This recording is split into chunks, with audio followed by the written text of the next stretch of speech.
Hey, Sunshine Parenting listeners, and welcome to something new and different. I invite you to join me and my friend Sarah Kuljis as we walk and talk together this week. So strap on your running or walking shoes and join us as we chat and give encouragement to each other and to you.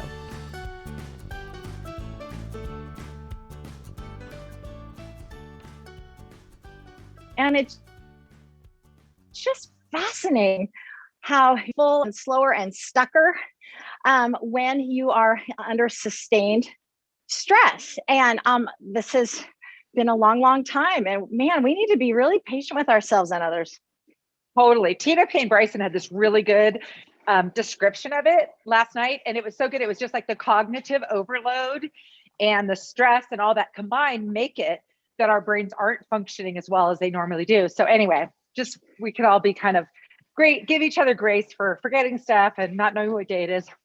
Anyway, for those of you who are joining us for the first time, Sarah Kuljis and our camp names are Salsa and Sunshine. We decided early this year to invite you on some of our walks. We decided to start meeting weekly for walks, even though we live far apart. So we're both on our own treadmills in our own homes, catching up with each other. And on some of our walks, we're inviting you to join in because we thought we could, by sharing what we're doing, what we're learning, maybe some encouragement with you, that you would have some fun. We also want to inspire you to find a buddy to walk with and talk with, or just join us. We want you to put on your running shoes or your walking shoes and go out for a walk while you're walking with us so that we're not heavy breathing all by ourselves. It's true. And just a little bit about our names. So Salsa, we were just we had these names before we met each other, but salsa to us is like fun and spice and a little crazy funness to life. And sunshine is sort of like light and encouragement. And we thought combining the two really is what we like to do together.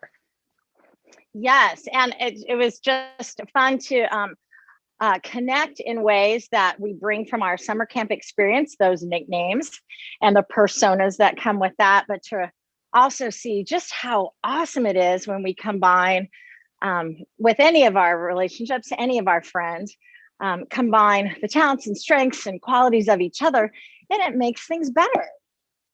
Totally. And for those of you who listen to my podcast, I love doing the interviews with authors. In fact, today I had a great one that I'll mention later. And they take a lot of time to get produced and kind of ready to go. And so this is a way to just have a little more casual sharing that I don't have to do any editing on, and I can let you kind of in on what's going on with me without as much work as a normal podcast episode takes. So kind of a double thing. And we're hoping that we've heard from some people that they're enjoying them. So we'll keep walking and talking because whether or not anyone listens, we like it, right?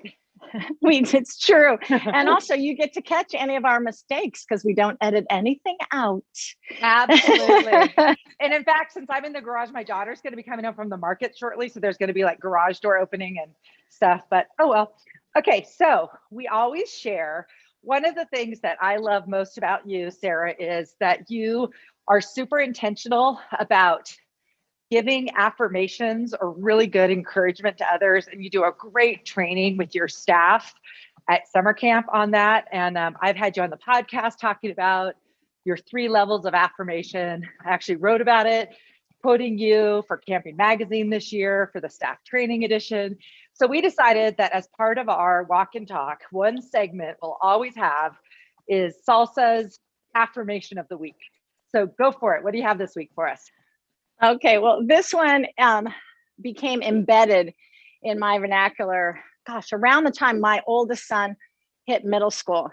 And I began watching middle schoolers just throw their hearts into their extracurricular activities and all the things that they felt so passionate about, whether it was lacrosse or any sport, or maybe it was theater or singing, and watching that young person step off the stage or off the field with such earnestness and winsomeness. And then to watch parents dive right into critique how that child did. And I realized that, wow, not sure that's what our kids immediately want from us. They have a coach, and let's let the coach coach, or they have a theater director or a band director. Let's let them do their jobs. But as a parent, what can I give my kiddo so that they know that they are unconditionally loved? And so we adopted the affirmation, which always must be genuine and specific. When your kiddos step out of an activity that they have put their heart into, and many are getting back to that right now, even with COVID things lifting a bit, to say, it brings me joy to watch you blank. It brings me joy to watch you play. It brings me joy to hear you sing. It brings me joy to see you on stage, or it brings me joy to watch you help a younger student. And then just put a period there. There's no need to further critique. But if that kiddo knows that when they are diving into what they love, that we as parents, we revel in that, that's enough. And it frankly is everything. So I would encourage all of us to practice saying, it brings me joy to see you, and then put a period on it and maybe add a hug. What do you think, Audrey? I just love that. I think we all need a little bit more of that, just because it's so true. Like when you think about it, my kids, I only have one who's still in high school who hopefully will be able to play sports again. But I really do love going to my kids' sports games. I mean, I'm fine, like watching professional sports is okay, but I'd much rather watch one of my kids' softball games or soccer games or water polo than some professional athletes, right? Because it's so fun when you know the kids and get to watch them also. It's so true. It does bring us joy, right? To watch our kids do those things, but we hardly ever articulate that unless we think about it. So, and we don't want them to only think we like it when they perform well. Sometimes we mess up, we have an off day, and we can still say, it brings me joy to watch you be such a good teammate. It brings me joy to watch you play. Yeah, so good. And like you said, gosh, they so just want our approval and just to know that, they're okay and they're enough. I mean, that's all we're all kind of going through this world, just saying, you know what, I'm here, I'm doing the best I can. And to have someone say, it brings me joy to see you doing something that you enjoy is great. So I love that. Oh, thanks, Salsa. I hope that provides encouragement to others. I'm sure it will, because I do think our go-to thing, and it's in our kids' best interest, we're wanting them to be their best. But sometimes I think it might come across to our kids that they're not enough. And so that kind of statement just makes them realize and they'll want us to be there too. Because I think if we do too much coaching and criticizing, they'll end up not wanting us to even be at their events. That's a really, really good point. And Guy, wouldn't that be a shame for them to shy away from us getting to even be there? So that's a great point. Yeah. So anyway, that's a wonderful affirmation. Okay. Another thing that we do every week that we get together, whether or not we're recording, is just share kind of our highs and lows since we last talked, which I think it's been 2 weeks now for us since we missed last week. So, so how about you share your high, I'll share my high, you share your low, I'll share my low. Okay, sure. Well, my high is so fun. So this last week, a sweet friend surprised us by having delivered to our house 4 live Dungeness crabs to make for dinner. Now, I haven't steamed or cooked live crabs for 30 years, since I lived on the East Coast. And so she was so cute to say, now, don't do it in water this time, do it in 7-Up. So with a steam bath of 7-Up, lemon, salt, and olive oil, we steamed our little crabs. And as they were kicking and screaming, going into the water, my son Jake helped. And while you feel a little bad, you look forward to some really good crab meat at the end. And we made garlic butter. And then my kids have never cracked their own crab and eaten it. Perhaps we had, king crab legs or crab cakes already made, but to actually do the work of digging all that out. So we sat around the table. Dinner took forever, cracking these shells and working so hard for those little morsels. And there's, even this morning, I found shells shot across the room on the kitchen floor. Anyway, it was just a fun and silly and adventurous and tasty dinner. And that was really my highlight of the week. Oh my gosh, that is such a fun. It's almost like an at-home adventure too. You know what I mean? It Like in was. these times that could get kind of like boring with the same old, to have this whole adventure. So wait, tell me, so your friend like ordered them from somewhere, or how does that work? Where do you get 'em? Yes. Her name is Ellen, and she actually helps care for my mom. And she loves fresh crab too. So she orders it, and she ordered extra, and they get delivered, or maybe she picks them up. Anyway, they were really good size, and they're snapping at you, and it is an adventure. Okay, well, I have never cooked crab or lobster or anything like that, and what a fun. That's kind of inspirational. We'll have to do it together sometime. Look forward to that. So many things that I look forward to doing together in person. Okay. Yes. So what's your high? My high was definitely, I celebrated my birthday on Sunday. Woo! And it was a totally fun, just mellow one with just family. My in-laws were able to come over and have dinner with us. They're vaccinated now, so we're feeling, they're fully vaccinated. So they came over, and then just my kids were at home. But my favorite part of birthdays, which you probably know, and I think you guys do this too, is we share like affirmations for the person whose birthday it is.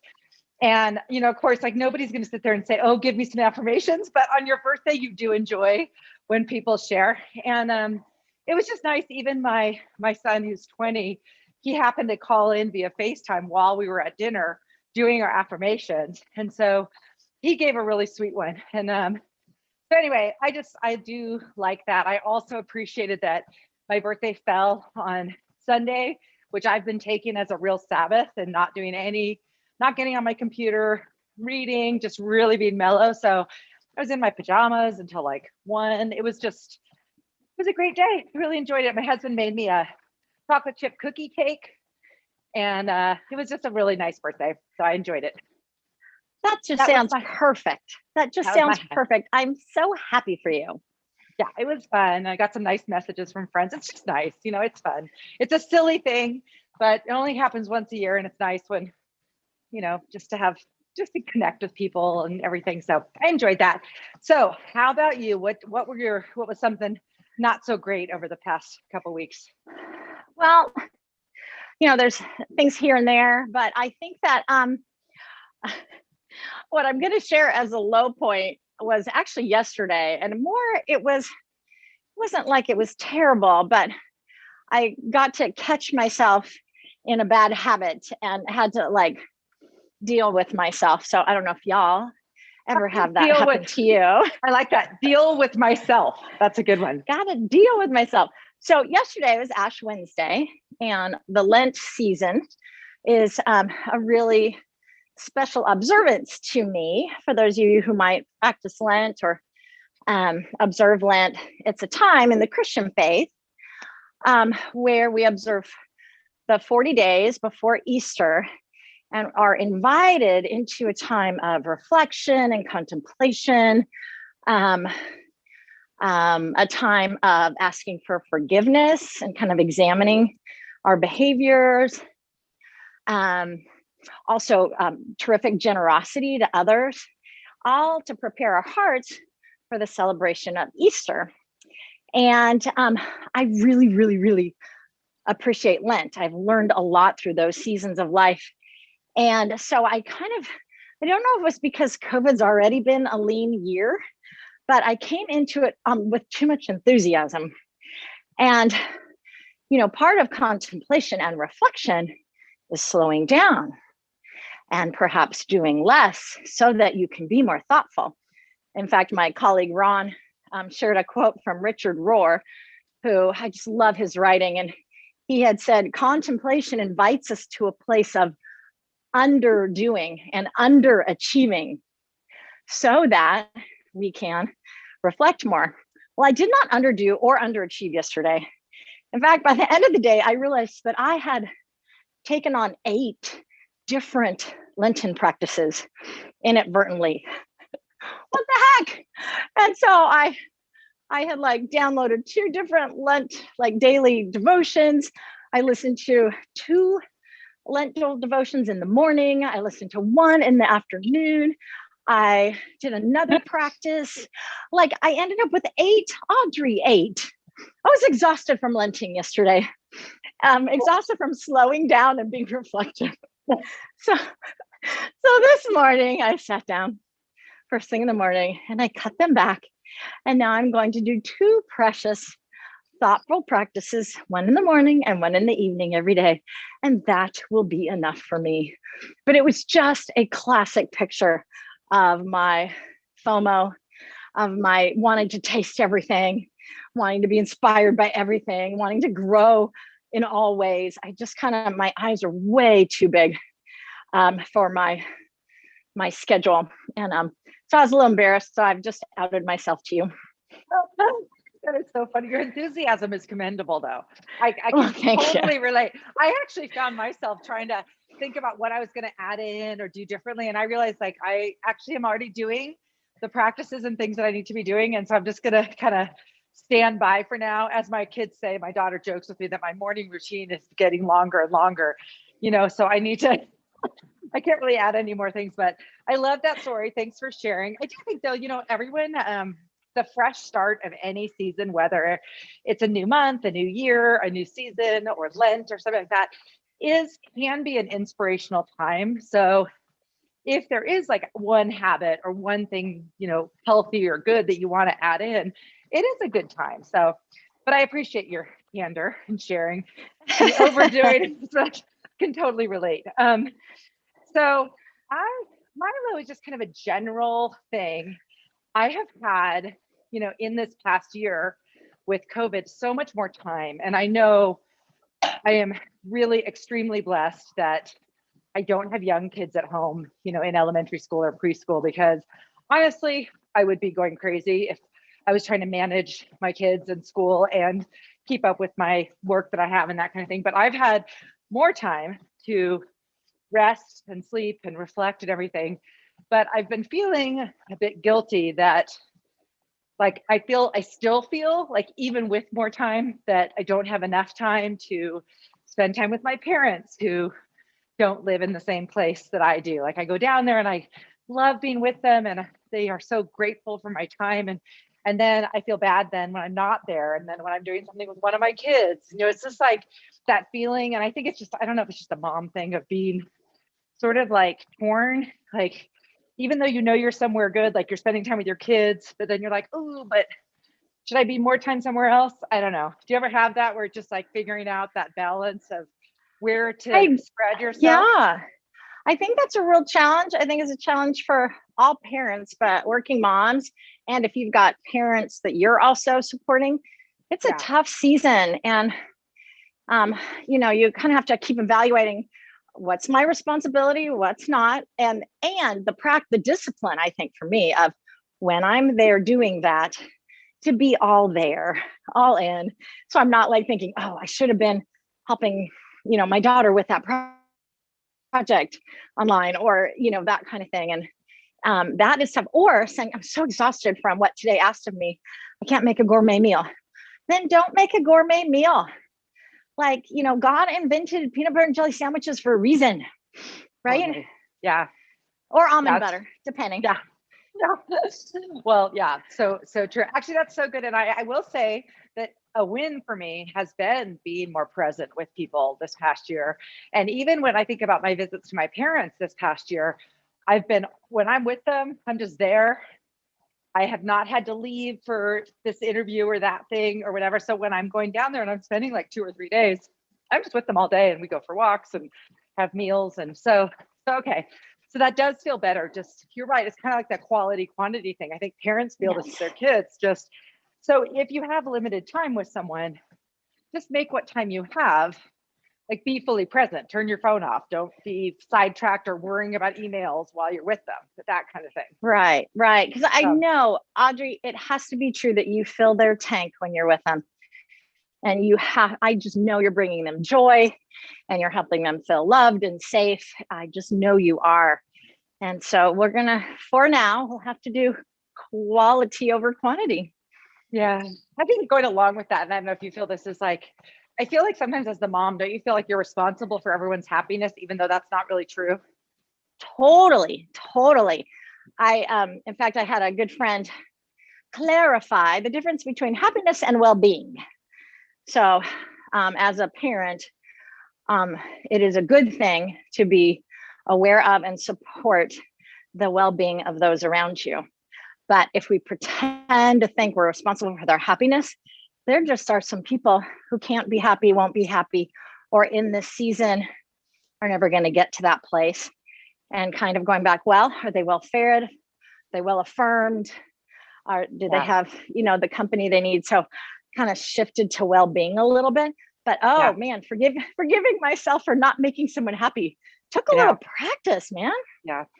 And the more people you have in your life, the worse it gets, because it's like the chances of all your children and your parents and your spouse and everyone feeling all content at the same time gets lower and lower the more people you have. I think you're right.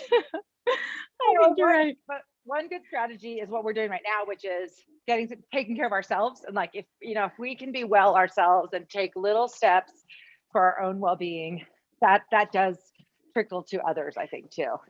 Absolutely. Yes. This is good for me. So good. Okay. So we also like to share each week, just whether, you and I are both learners, high in curiosity. And of course, we love to share our ideas, which is why we're here right now. But so we thought we'd also share each time we chat the things that we share with each other, which often when we're talking or texting each other, we're like, oh, did you read this book? Did you hear this podcast? What's, or try this, or here's this PDF. So couple things. So the thing that I want to share, actually, I was reminded of a few days ago. I do a little bit of parent coaching, and before I take on like a new parent or set of parents, I always just do a 15-minute kind of call just to make sure that what they need is something that I actually can give, because I'm not a therapist. I'm more of a coach. I have like ideas for things, little things you can try. And it came up, and I was just reminded of something that I haven't been able to say much lately because I haven't been giving as many talks. But the thing that I always start talks with, and you've heard this a million times, Sarah, but I got to tell this mom and dad who were on this call, is to take a minute and just separately write down the character traits or the kind of people you want your child to be when they're like 25 or 30 years old. So write it down separately, take some time on your own, and then come together and see where the overlap is. What is it? What is a value or a trait or something that you both really can, like, you're both very enthusiastic about? Because that could give you a simple and less overwhelming place to start in terms of if you're wanting to make little changes in your family life or focus. Just to pick one thing is so much easier than trying to tackle what feels like, academic problems, sibling conflict. There could be like so many different things going on. But if we can just narrow down to like one thing that we want to focus on for a season together, that can be so helpful. So I just thought that I wanted to encourage us to do that same thing. And I thought, Salsa, that you and I could even, we have some kids who are already adults or close to it. And I thought it would be fun that next time we get together, we could share our articulation of things that we have found to be most important or what we want for our kids when they're adults. So we could share that. And then hopefully anyone who's listening or walking along with us could be thinking about it, writing it down. You have a co-parent to encourage them to do the same thing, and then come together. And we need to get Cujo and Monke on board too. We'll have them do the activity. We'll see what we come up with. Because I think so often we forget to just communicate about that basic thing with the person we're parenting with. If one person, it's all about hard work, and the other person's all about being able to rest really well or whatever, like it can all fit in, but we just need to sort of prioritize for different seasons depending on what's going on. I love that you bring up the part about in this season, because I think that, what a 3-year-old needs, there's some things sometimes they're not ready for us to help them learn, because there's some preliminary goodies they have to learn, or by the time someone's 20, hopefully they've learned some of those things, but maybe there's a better choice for this season for them as they're launching or whatever. So I love that. Okay, so let's hold each other accountable. Yeah. We're going to share that next time we walk and talk.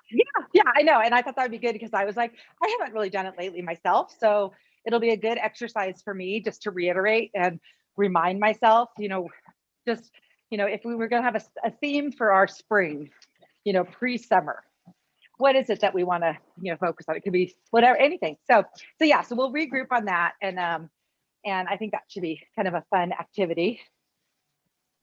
Good. That sounds great. One of my adults is just walking by with some groceries. So what a young adult. Yeah, getting the groceries. Thank you, Gretchen. So good. I know. So good. Okay, so what do you have as a fun resource to share this week? Oh, I just learned this the day before yesterday. I'm so excited about it. So a good friend of mine gave me a book called The Listening Path, The Creative Art of Attention, because my one word I'm focusing on this year is listen.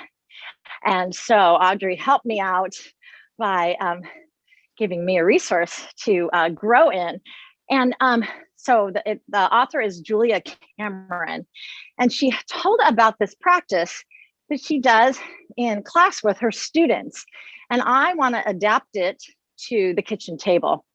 So you get a piece of paper and you write 1 to 10 down 10 lines, 1, 2, 3, number it 1 to 10. And then she says, complete this sentence for number 1. Complete the sentence.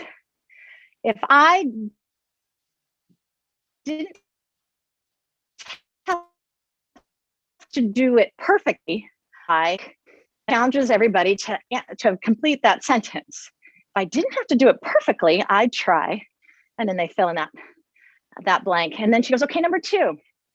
If I didn't have to do it perfectly, I'd try blank.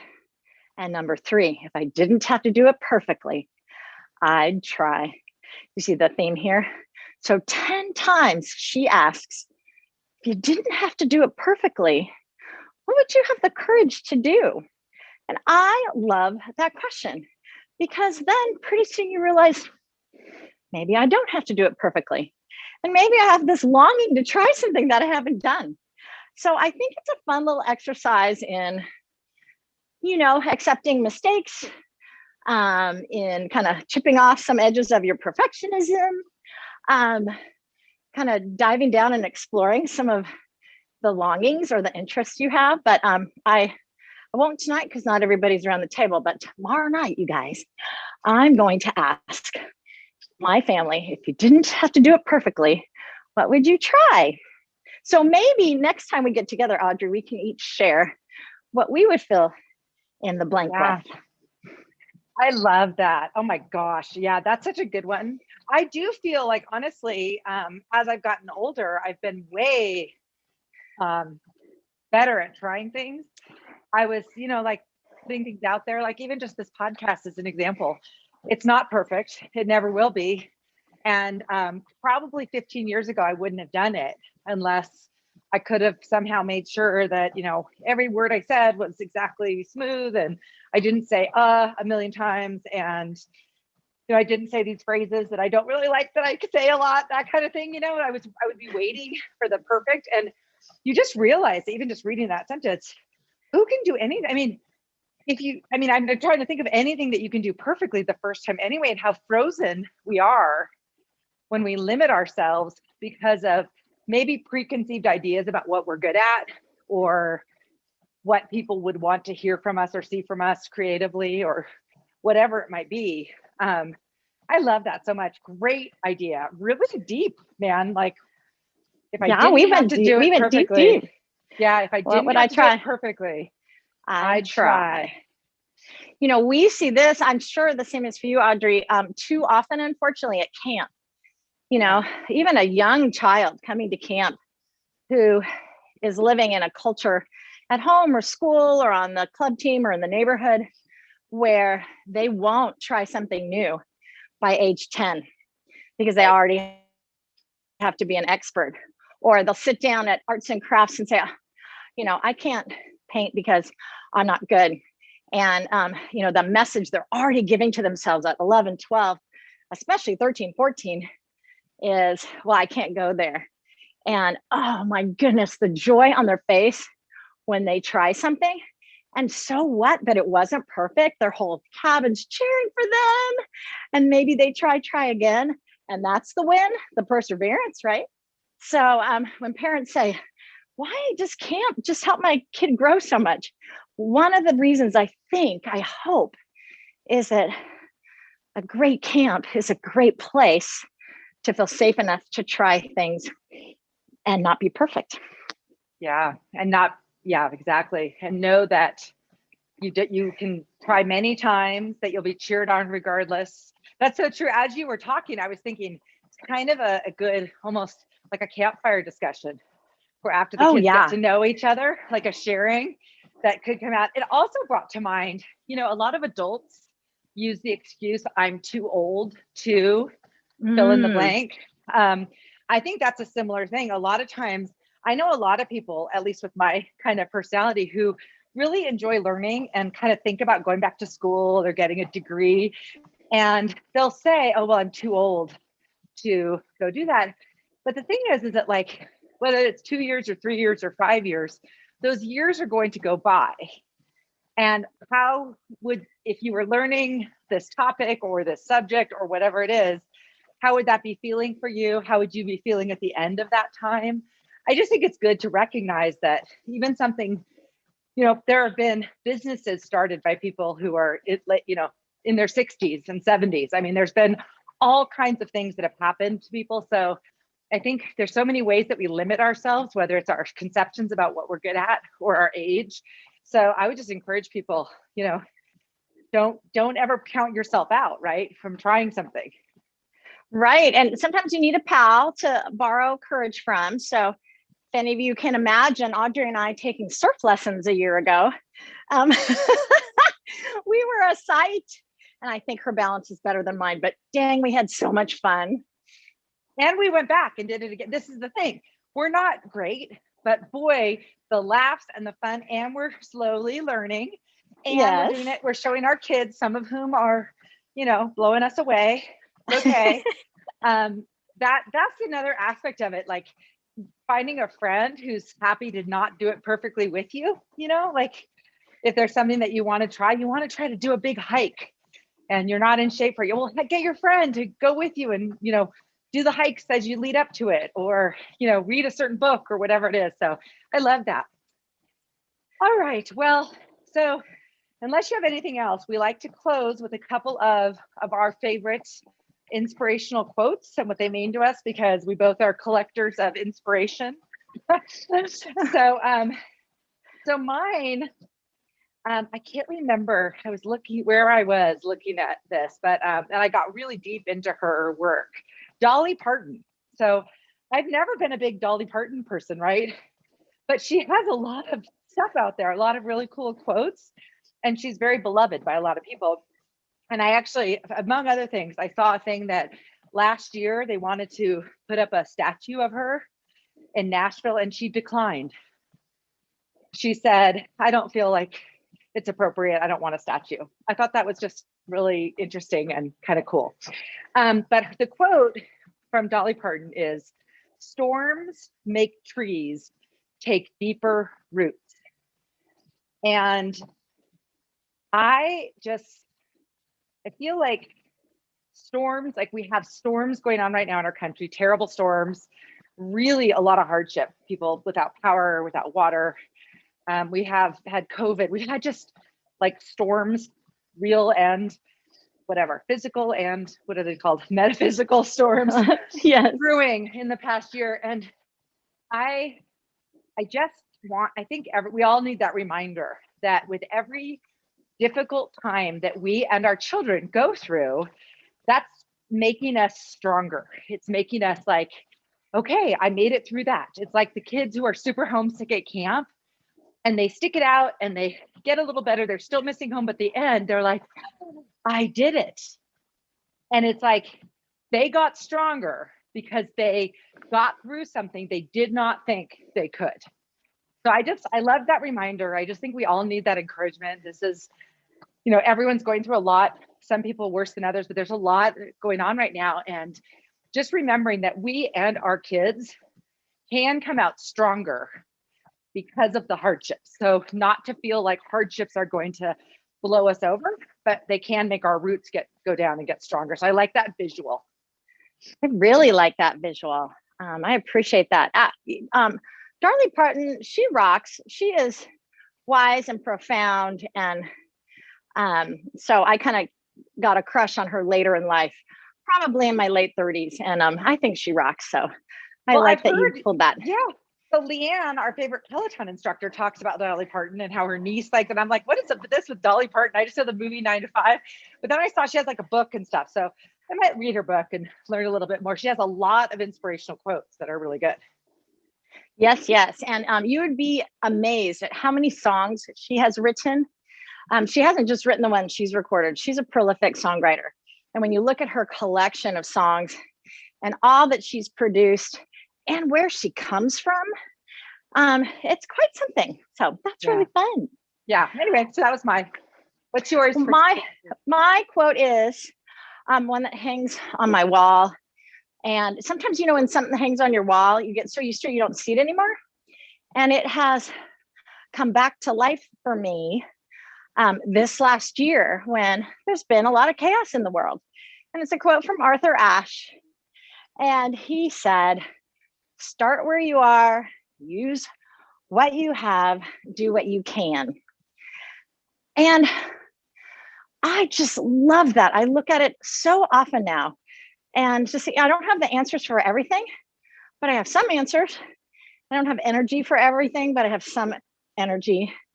I can't influence everybody, but I can influence a few. And there's kind of this sense of you're enough.